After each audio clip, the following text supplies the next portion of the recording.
Imaginade que estamos en unha consulta de pediatría de atención primaria ou hospitalaria e temos ante nós a un neno e aparentemente todo está ben.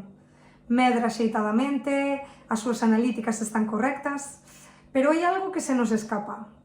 Fora é un neno que non corre, que non salta, evita xogar, non practica ningún deporte, pero todo iso non aparece na nosa historia clínica nin temos forma de reflexala.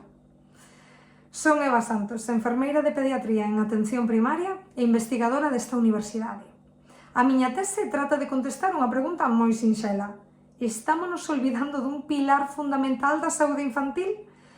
Porque a forma de moverse dos nenos non somente é un reflexo do seu desarrollo motor, sino que sabemos que é determinante na súa saúde presente e futura. En un primeiro paso intentamos entender que era o que pretendíamos medir. O concepto de alfabetización motriz cada vez ten máis tirón, pero é certo que en poboación hispanofalante como na nosa todavía non había un consenso claro na súa definición ni na súa estructura. Tras a nosa investigación vimos que non somente se trata de moverse ben, era un concepto moito máis amplio. Factores como a confianza, a motivación, a competencia física, o coñecemento eran igual de importantes á hora de manter un estilo de vida activo ao longo de toda a vida, que é o importante.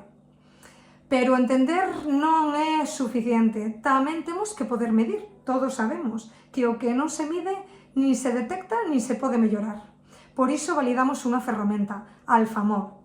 Alfamov é unha aplicación informática que axuda a evaluar a competencia motriz dos nenos de 6 a 12 anos, independientemente de que seas profesional sanitario ou do ámbito educativo, e independientemente do nivel de experiencia que teñas.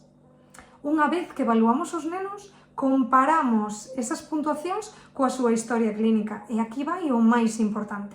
Identificamos un factor clave e é que a maior puntuación en competencia motriz, menos índice de masa corporal, máis actividade física e menos enfermidades crónicas. Ou ao contrario, a menor puntuación en competencia motriz, máis risco de padecer sobrepeso ou obesidade infantil.